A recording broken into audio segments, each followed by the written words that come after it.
Précédemment, j'ai fait une vidéo sur les notifications relatives à la demande d'obtention de la nationalité française sur le site de l'ANEF. Et en dessous des commentaires, j'ai constaté qu'il y avait une certaine incompréhension quant à la suite de cette demande, notamment lorsque la demande est classée sans suite. Lorsque votre demande d'accès à la nationalité française a été classée sans suite, vous pouvez directement déposer une nouvelle demande. Cependant, il faudrait faire une différence entre le classement sans suite, l'ajournement et le rejet. C'est très important pour vous, surtout si vous envisagez de déposer une demande d'acquisition de la nationalité française. Il y a classement sans suite de votre demande d'accès à la nationalité française lorsque l'administration qui a reçu votre demande la clôture sans aucune étude préalable. Donc, comme je l'ai précisé dans une vidéo précédente et je le dirai jamais assez parce que j'ai reçu plusieurs usagers qui étaient dans des cas similaires. Lorsque vous déposez des demandes d'accès à la nationalité, soyez vigilants. Il faut tout le temps regarder votre boîte mail,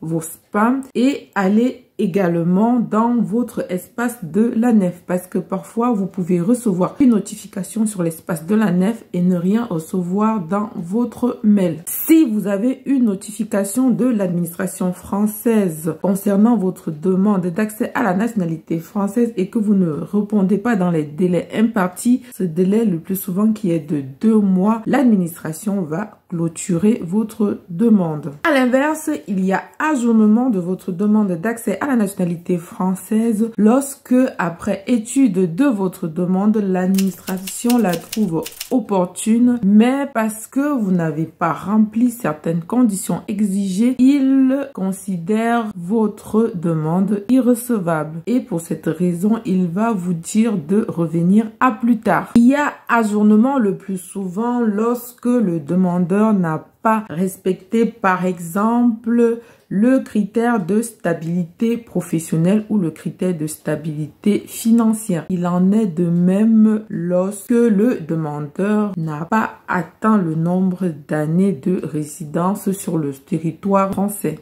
Dans l'hypothèse d'un ajournement, l'administration française peut soit fixer un délai d'ajournement qui est le plus souvent de 2 ans, soit fixer une condition. Il y a rejet d'accès à la nationalité française lorsque l'administration française, après étude, estime qu'il n'y a pas lieu d'accorder la nationalité française au demandeur. Cette situation peut arriver notamment lorsqu'il y a suspicion de faux renseignements ou de documents frauduleux dans le dossier. Et la décision qui sera prise au final sera une décision défavorable pour l'accès d'acquisition à la nationalité.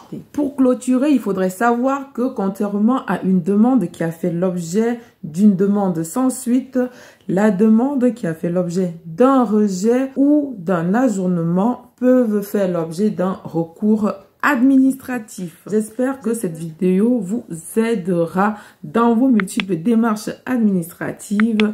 Likez, n'hésitez pas de mettre vos préoccupations en commentaire, partagez pour faire bénéficier à d'autres personnes qui en ont besoin. Je vous dis à bientôt.